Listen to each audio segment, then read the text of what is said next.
What up, boys? Undead here, back again with some Shadowlands beta content. Now, I know I said we were going to do probably Unholy DK, but push week happened, so there's less people playing on beta, and they're also doing a character wipe today. I think three minutes from when this video is starting is when the character wipe is happening on beta, so we're going to have to re-level characters to test anything. There's not going to be templates anymore from what we understand. So it's going to be a bit. I'm probably going to level Rogue first, and then after that, make a decision. As far as what I want to be able to do to let you know about other classes, but Rogue's going to be first because I'm assuming they're going to add road conduits soon, and I want to be able to test those, and then we'll go from there. But regardless, we're making a video today, and we're going to do like a little review and walkthrough of one of the dungeons that's been open for Mythic Plus, which is Mists of Tirna Scithe. This is one of the dungeons in Ardenweld, which is the like night fae zone, and this is actually, I actually prefer this. A lot of people are saying Halls of Atonement is their favorite dungeon right now. I think this dungeon is sick, even though it has some gauntlet portions to it, and it has like count that you can't skip if you wanted to, you're just forced into. The overall like feel and pacing of the dungeon, I think, is just good. So we're gonna go through this. I'll show you most of the pulls. There's a little weird skip we do at the beginning that obviously is not going to be the thing that happens, which you'll see what I'm talking about in just a second. But I'll explain like what the mobs do, what the stops are that you need for mobs, and things like that. So you have an idea when this does hit live. Assuming not much changes, which I don't think much needs to change about this dungeon. You'll know how to handle it. So here we go. Start off, we're doing this 13 fort. So what we've been doing, instead of making the key level higher to make the last boss too hard, which will make sense at the end, we just put fort on it so the mobs live longer. So here's the skip I was talking about. So that wall doesn't mean anything on beta, that's bugged. See, these guys you normally won't be able to skip. These villagers we're walking by. And sorry for the quality, by the way. There was like 3 or 4 days where the quality of my stream and recording, and I didn't realize it, was just like blurry AF. So this was one of those streams that I'm pulling from. I'm watching the VOD of. So, but anyways, these villagers see stealth. So these will likely not get skipped in the way that we are. You see these small mobs here. These mobs have a buff that I guess we just torrented off, but when they die, they make all other targets take 50% bonus damage, and that includes the tank. Then you have the Harvester that I have marked green. This just casts random shit on random people. He also does his Harvest Essence cast. The Harvest Essence needs to be stopped in a way that isn't a kick. I was hoping somebody else was going to kick there, because I've been kicking Soul Bolts, but they didn't.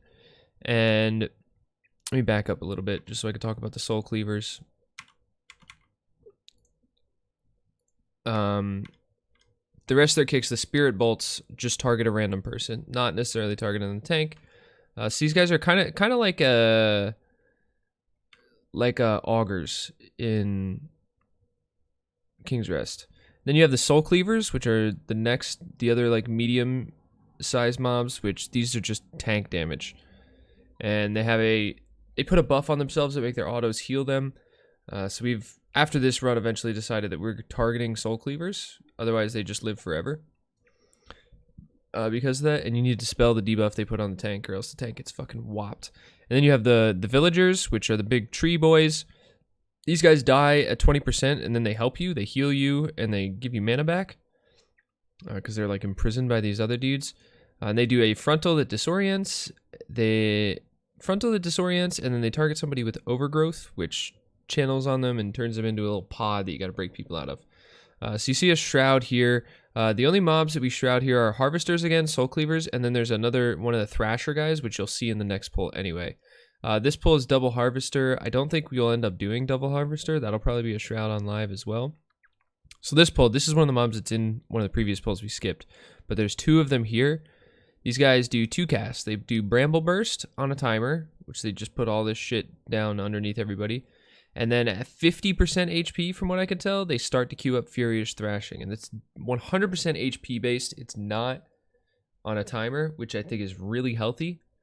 And they've actually, it seems they've been doing this with a lot of boss and mob mechanics.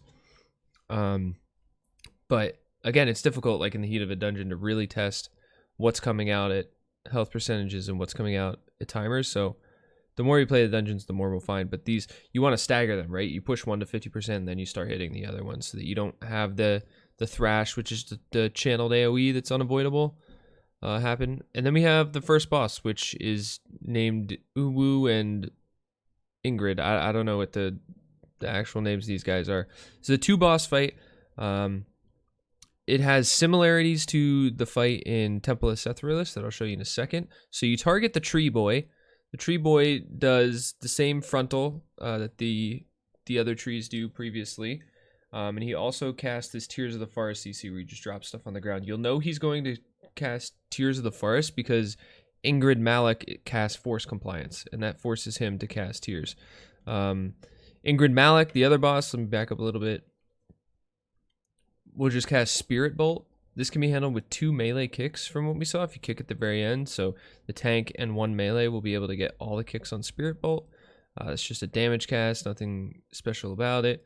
And then he has 2 other casts. He has this Repulsive Visage, or Visage, where he just fears everybody for 2 seconds.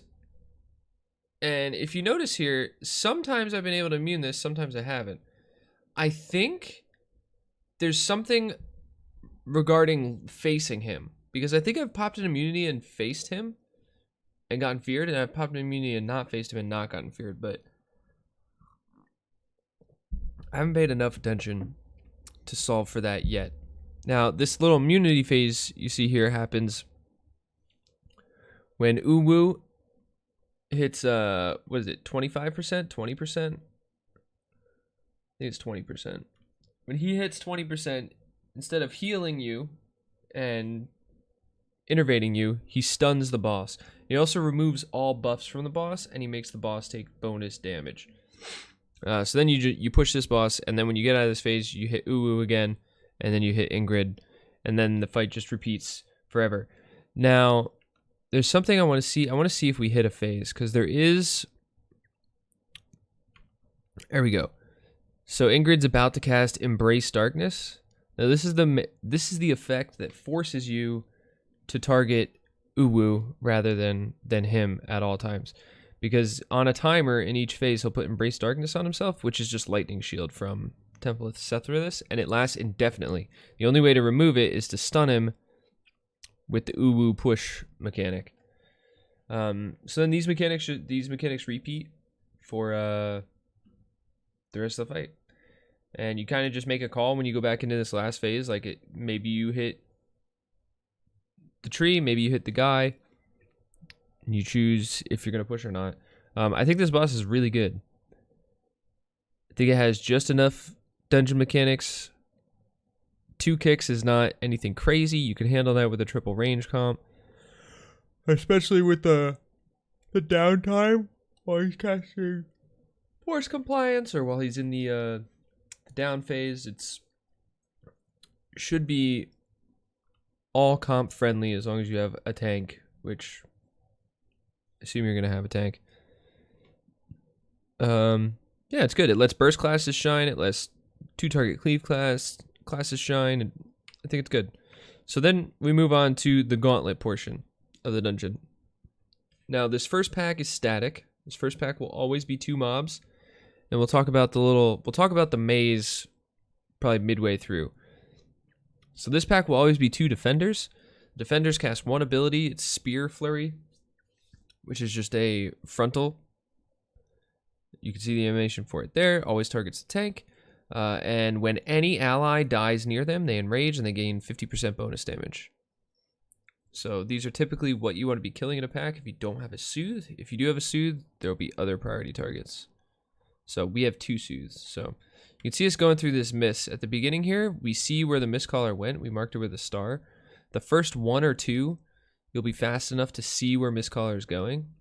And you follow them through like that door of the Lost Woods. It's similar to the Lost Woods if you ever played Ocarina of Time. But the puzzle is, don't just go listen for the loud music, is something else, which I'll explain in a second.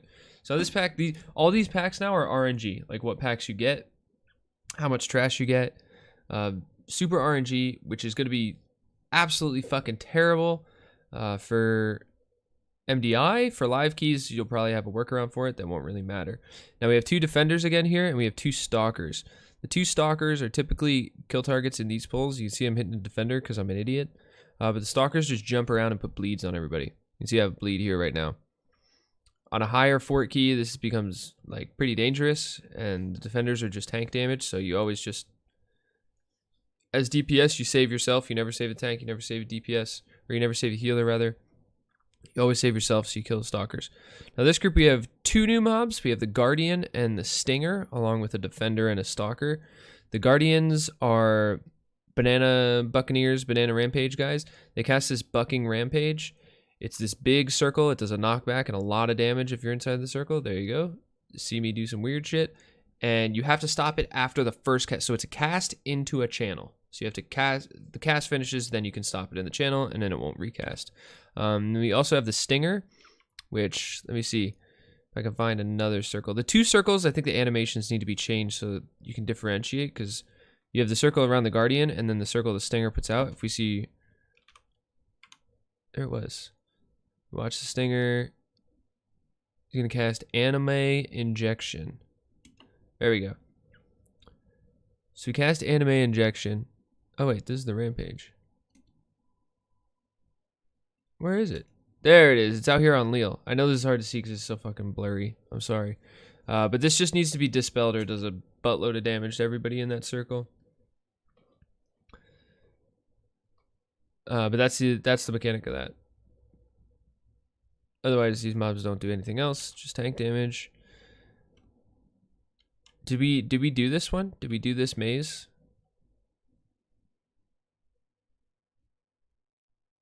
Yes, we do. So, okay, in each one of these, maybe the next one will be easier, I'll explain. There's 2 new mobs in this pack I want to talk about before I get into the maze. So I have Shaper and Tender marked. Both these mobs just need 1 melee kick. The Shaper casts the Shield Aura, the Bramble Thorn Coat, that anybody that hits into it takes a bunch of damage and gets rooted for like 8 seconds or something. And then the Tender just casts a heal. Both can be handled with 1 melee kick. Stops don't matter, they recast if you stop with something else. So they need 1 melee kick.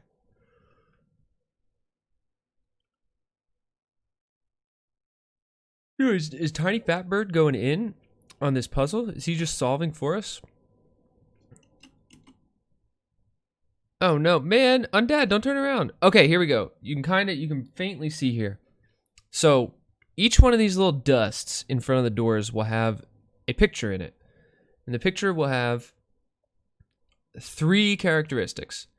It will have a shape, and that shape will either be filled in or open, like it will be like colored in green or colored in pink, or it will have no color on the inside of it. It'll just be the outline. The shape itself will be either a leaf or a flower, and then the shape will either have a circle around it or it will not. And there are 4 shapes. There are 4 little dust piles. There are 3 doors you can go through and the door you came from. And you have to find the shape that has a character, like 3 of them will have a characteristic in common, and the 4th one will not. So 3, for example, you could have 3 flowers and a leaf. You could have 3 circles and a non-circle. Or you can have 3 filled in and a non-filled in. Or vice versa for all of those. So you just need to find the one characteristic that 3 of them share and the 4th one does not. And then you go through the door that the 4th one is in, and that's the correct door. And then this mechanic repeats on the boss. You'll see this on the boss. You have to do this on the boss in a pretty intense healing phase that I think they'll nerf the damage of a little bit. It's fine right now because we're doing 13s and whatever, but I think they're going to have to nerf the damage of it a bit. You see here, we go through the one, I don't know if it was because it was flower or circle, but it definitely wasn't because it was filled in, because the 2 shapes we saw there were both filled in. And now we've seen every mob. Now it's just a random combination of the mobs that I spoke about before. Here we have the Guardian, which is the Rampage. You stop after the cast finishes. And then we have the Shaper that requires 1 melee kick. Stinger puts the circle that has to be dispelled. And the Stalker jumps around and does bleeds. Typically in these pulls, I try to kill the Stalker and then the Stinger. The Tender and the Shaper are pretty low priority as long as you get the kick. And then the Defender and the Guardian are typically just tank mobs, because you have to pull out of the Guardian or you have to take the damage of the Defender that it enrages. Not a terrible idea. I guess it'll depend, like, as we get higher in keys, you'll be able to distinguish tank damage and not tank damage. Well, like, when tank damage matters. And by tank damage, I mean the damage that tanks are taking. And if it ends up being a situation where these packs are spicy, then you'll just kill the Defender first, especially with no Soothe. And then also if you have Druids and Hunters in your group that forget that they have to Soothe, then you'll just kill the Defender first also. Rather than saying Soothe every pack, it's just easier to accept the shortcomings of your teammates. Oh, here we failed. Sick. So you have to go back to the beginning if you fail. The doors will still be open. You just have to run from the beginning. Also, Tiny and Moose, if you're watching, I'm sorry. I didn't mean to hard flame like that. I just kind of kept talking. It all came out. Here I'm trying to figure out why I keep getting dismounted. It's because I accidentally have Slice and Dice bound to Caps Lock. Caps Lock is my push to talk. So we can skip this. Yeah, I figured it out. Hell yeah. And I fix it. So it's filled leaf with a circle, open flower with a circle. I didn't see what the fourth one was. Here we have Miss Caller. Miss Caller has a couple mechanics. She has a kick. She has a unique mechanic, which I think is kind of cool. She'll cast Patty Cake. I'll explain as they come up. Dodgeball, this is just, she casts this randomly. She throws dodgeballs, or throws like random ice shit out at, oh, what the hell? No, I lost where we were. No, dude. Okay, I fixed it. She'll throw random frost shards out in the direction of all the players, and then you just see the animation, those lines where you dodge. Accidentally clicked, dude. Never click. It seems like dodgeball is on a timer.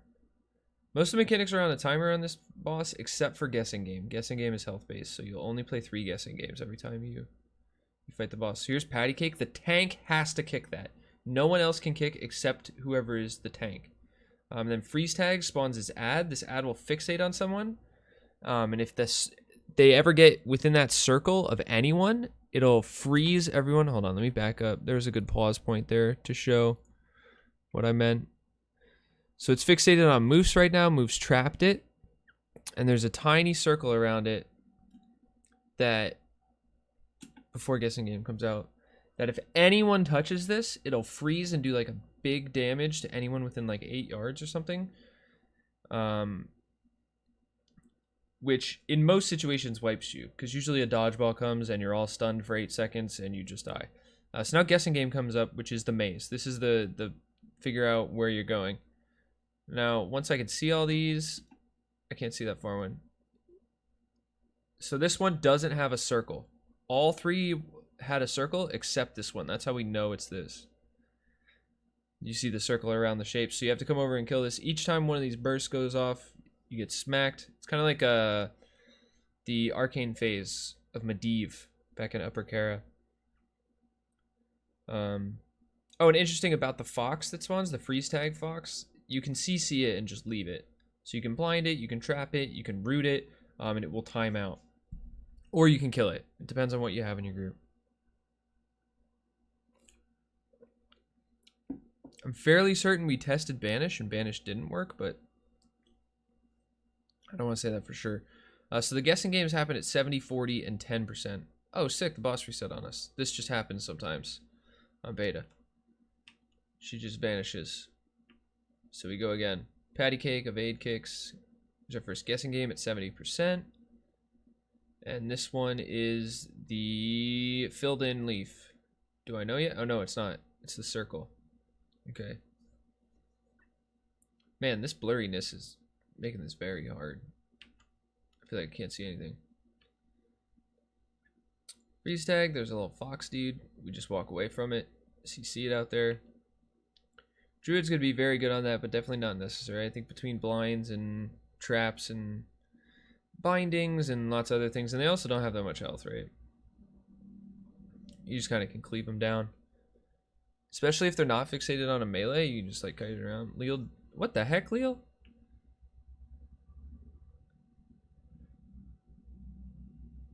I think the move also is everybody's gonna just stack on the tank. Now here, this guessing game happened at 10%. I think teams are gonna try to save a lot of burst for 10%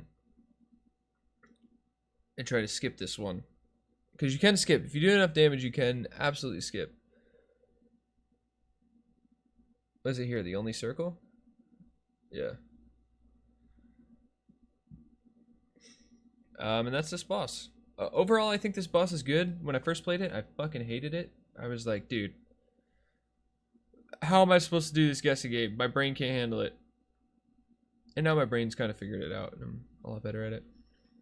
I think they'll have to tone the damage during the pulsing damage during guessing game needs some tuning, but other than that, I think the boss is fine. And then you wait for this RP. Super, you jump down this hill. If you're a DK and your mount is too fast, you gotta turn around before you jump, or else you'll land on that stick out there. Wait, Evade still landed on a stick. Now there's 5 different mobs down here. You'll see in this first pull, we pull a Stag Horn and 2 Acid Gullets. The Acid Gullets are straight up maggots from Underrot. I think the cooldown on their frontal is exactly the same. They do nothing except cast that. Acid Spray is the name of this one. You can stop it in all the same ways, or you can just dodge it. Right now the animation is bugged, so there's an animation in front of the mob, and then there's also where the mob is facing. Right now those two things are not the same, so this section is not fun. It'd be okay if the animation was correct, because the animation is easy to see and the face is not, but the animation is wrong and the face is correct. And then you have the Stag Horns, which are one melee kick required. They just put a shield on everything, so you just have to kick the Stag Horn so that they don't get a shield.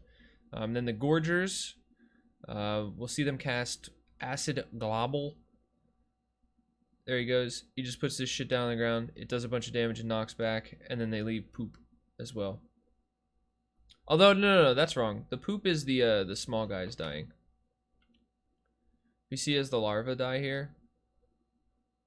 The larvae don't do anything except poop when they die. And that's it, except for the flying boys, which are the worst mobs down here. All these mobs, I think, when the animations are fixed, are super fair. You'll be able to do very big pulls. See, Leal just gets ganked by these Reavers. These guys just fly around down here. Eventually, we'll know the paths better, and that won't happen because I'm pretty sure we're gonna wipe here because they come in here and we miss a kick too. But the Reavers just are tank damage, and then they'll dive bomb somebody and put a poison on them, and the poison stacks. So right there, he dove out the Moose. Moose definitely has a poison on him right now. He's gonna tick down from it because Tiny's dead. But down here will definitely be possible to do like very big pulls. I'm sure that you guys have, if you've been paying attention to the beta dungeons, you've seen big clips of Giga pulls down here with Unholy DK and stuff. That's it. That is all the trash down here. It's just some combination of those mobs. You have the kick on the Stag Horn. You just dodge the shit on the ground for the Gorgers. The Acid Gullets are maggots from Underrot. Reavers are dive bomb bird bugs. Put poisons on everybody that are gonna suck. Good luck bringing a healer that isn't a druid or a paladin. Haha. Or I guess Monk does poison too, right? Yeah. Same 3 healers can be met again. Just because they keep putting poisons and diseases in the dungeon. And curses too, but I think you'll end up bringing like... I think you'd rather bring a Boomy with a Paladin than a Resto Druid. But maybe that's a video for another time. I'm not going to distract myself talking about the meta and what I think is going to end up being the move.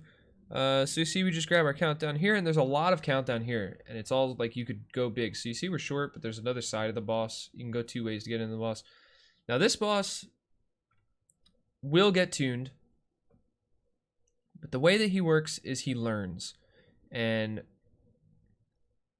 how to counteract the learning, I think, is still up for debate. So he's going to drop these pools. The first mechanic he does, he's going to drop these pools on the ground, you'll see. And then every pool after that, he learns where you dodged previously, and another pool drops without an indicator that you just have to dodge. Now, this is just bonds from Raden. It's called Mind Link here. Whoever's the middle guy has to run away from the rest of everybody. Then he casts Accelerated Incubation, which spawns these larva ads, which are the trash we just fought, but these fixate on somebody. They don't have a threat table. They'll drop poop when they die. And then he enters his consumption phase at 70% and 40%, I want to say. All this is, he goes to the middle, he pulses AoE damage, he drops these bullshit on the ground that will do more damage to you if you stand in it, and he puts a shield on himself. When you break the shield, you can kick the boss, and that breaks this phase. So you'll see we break the shield, instantly kick the boss, bang. Now we're trying to situate ourselves in a part that is different. Also, we skipped a mechanic in the first phase because it's health based. So after, he'll do in sequence, he'll drop pools, then he'll summon, then he'll mind link, then he'll summon the bugs, then he'll drop a pool, then he'll do a parasitic something cast. And depending on which phase, the parasitic cast does something different. It spawns a mob called an infester, which is a little bug called an infester, that latches onto a player. In phase 1, you just can't cast shit. You can still run around. It's like you're hexed essentially. You can't do anything, but you still move your character. You have control of your character. In phase 1, you have to kill the infester to break the person out. In phase 2, it's a stun on top of not being able to cast anything. It also overlaps really badly with one of the pool drops, so you have to get this person out instantly in phase 2, or else they're just going to die to the pool drops. Because you still take damage. You take damage from the infester and from any other mechanics that you stand in while you're affected by it. And then in phase 3, it's a mind control. Now, ways around this, the only ways around this so far we've found are Turtle. I'm assuming the Ice Block is going to work. Cloak does not work. AMS does not work. All that shit doesn't do anything. Lichborn works on DK, which means, well, pre-Lichborning works. I actually don't know if you can Lichborn once you're MC'd. For the MC, this is in the last phase. I guess for the stun, I actually haven't tried IBFing out of the stun. That might work as well, though. And then you can bop them off. So these random immunities work, and then you can bop it off. I'm assuming actually Undead Racial probably works to get out of the MC. Maybe not the stun, but the stun might be considered like an in-capped effect and not a true stun. So it might work. I haven't played an Undead, so I haven't been able to test. But I'll do that soon. Well, not soon, I have to level characters again, but in the beta cycle, we will test that. And that's that. Those are all the mechanics that I've described, are all the mechanics of the fight. You see these extra pools I just stand in because I'm a Drabron. So this ends up being just a race. Currently also, you can damage. Here's the parasite. It's on Leal across the way. I don't notice right away because I'm a jabroni, but Moose has it under control. Leal is getting owned because he's just in pools while I'm ignoring him. Hell yeah, sorry, Leal. I'll get you next time. But currently, at least you'll see in phase 3, you can damage, when you're MC'd, you can damage the player and the infester. And us as players, we only have like 30k HP right now. And the infester has 20k HP. So, like, incidental cleave on top of the damage that you're taking from being... Here we go. We see... Oh, Moves Turtles this one. That's why everything's sick. You can see who he targets, and you just hit the button. So I think they need to make the players either immune to damage while they're MC'd, or they need to give you, like, a health buff or something. Something needs to be changed with this last one. Let's see if we get one so I can see it. I don't know that we do. I think we just pushed the boss for a second. Oh, we did not. It's on Moose. You can see the infester over there, and Moose is just dying. So something about that mechanic needs to be changed, and I think this boss will be okay. The mind link feels a little bit rough too, just because of the timing of stuff. If the mind link was moved a little bit in when it casts, I think that'll fix this boss as well too. And I think eventually we're just gonna figure out how the pool dropping works completely, and there'll be a way to like cheese it. But anyways, that's this dungeon. This is just us finishing up count. We're fighting mobs I've already talked about. I think this dungeon's really good. I know it looks like it's on the rails because like it is on the rails, but for some reason when I'm in the dungeon, I am smiling. It's almost like Underrot, where Underrot, like, you have some choices, but the dungeon is in large part pretty linear. Like, it's pretty, like, you have to pull all of Kragmaw's room because you can't fight Kragmaw with anything there in the room. There's very obvious packs that are better than others. Oh, excuse me. Like the skeleton packs, the pack at the beginning with the matrons. Before the obelisks, you had to do matrons just because of the true sight. Here, a tank dies, do a big pull. I bet we hearth out of here and don't finish, if I had to guess it. Because they broke it. There's no checkpoints in this dungeon right now. And we skip stuff, so I bet we leave. Oh, we're not leaving? Oh, shit. We are men. We are getting our count. Sick. So yeah, you'll see these mobs originally from the beginning. The spike claws again are... They jump around and do that. They're basically like the leapers from Waycrest, but when they die, they put a damage taken buff on everything. Enemies and friendlies. So see, they die, the villager takes more damage, we just crank her. But yeah, I like this dungeon. This will be probably infuriating in an MDI setting, but I think for live keys, this dungeon will be quite good. So, like I said earlier, I was hoping to do class stuff, but we ended up here because the character wipe. Tomorrow will probably be... I might talk about like what the current meta has been, and if I think that'll stay the same or not, just to kind of give an idea to players like what you should be thinking about maybe playing. Like, obviously it's very early in beta, so the power level of things is bound to change, but just from what I'm seeing in dungeons, like what I think will be good safe classes to level up if your main focus is Mythic Plus. We might do that tomorrow. So hope you guys like this video. I will likely do all 8 dungeons by the end of the beta cycle. I don't know how soon. I don't really have plans to do any of them other than halls soon. I don't think the other dungeons are ready to be talked about. Maybe Necrotic Wake. I'm hoping they change Necrotic Wake though, so I kind of want to hold out on that. Yeah, so keep checking back. I'm gonna try to do daily stuff for all of beta as much as I can until I run out of stuff to talk about, pretty much. So if you like this video, please like the video, and if you want to see more stuff, please subscribe to YouTube. Helps me out, helps you out, and I'll see you tomorrow for another video.